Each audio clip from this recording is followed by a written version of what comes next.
માંગરોળ નગરપાલિકાની ચૂંટણીના 4 ઉમેદવારોએ ફોર્મ પરત ખેંચ્યા છે તેમજ વોર્ડ નંબર 5 બિનહરીફ થયો છે। માંગરોળ નગરપાલિકાની ચૂંટણીમાં 4 પાંખીયો જંગ ભાજપ, કોંગ્રેસ, મીમ અને બસપા લડશે। આજે ઉમેદવારી પરત ખેંચવા સમય પૂર્ણ થતા ફોર્મ ખેંચવામાં વોર્ડ નંબર 3 માંથી 1 બસપા, વોર્ડ નંબર 6 માંથી અપક્ષ 1, વોર્ડ નંબર 9 માંથી 1 બસપા અને 1 અપક્ષ એમ 2 ઉમેદવારી પાછી ખેંચાઈ હતી।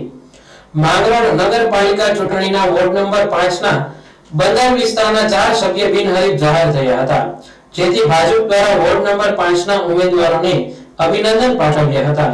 છેલ્લા 2 વર્ષથી માંગરોળ નગરપાલિકામાં વહીવટી શાસન બાદ આવનારી 16 ફેબ્રુઆરીના યોજાનાર ચૂંટણીમાં ભારે ગરમાવો જોવા મળ્યો છે, ત્યારે ભાજપે વોર્ડ નંબર 5 બિનહરીફ કરી ખાતું ખોલાવ્યું છે।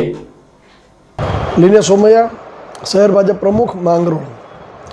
હાલ સ્થાનિક સ્વરાજ્યની ચૂંટણીના ફોર્મ ભરાયા હોય ત્યારે માંગરોળ નગરપાલિકામાં ભારતીય જનતા પાર્ટી દ્વારા 24 ફોર્મ ભરાયા હતા। એમાં વોર્ડ નંબર 5માં ભારતીય જનતા પાર્ટીના 4 ઉમેદવારોએ ફોર્મ ભરેલા।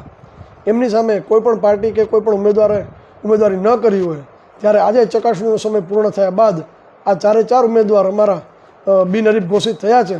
તો 4 ઉમેદવારોને તેમજ ખારવા સમાજને ખૂબ ખૂબ અભિનંદન પાઠવું છું। સાથોસાથ ભારતીય જનતા પાર્ટી હંમેશા વિકાસના પથ પર રાજનીતિ કરે છે।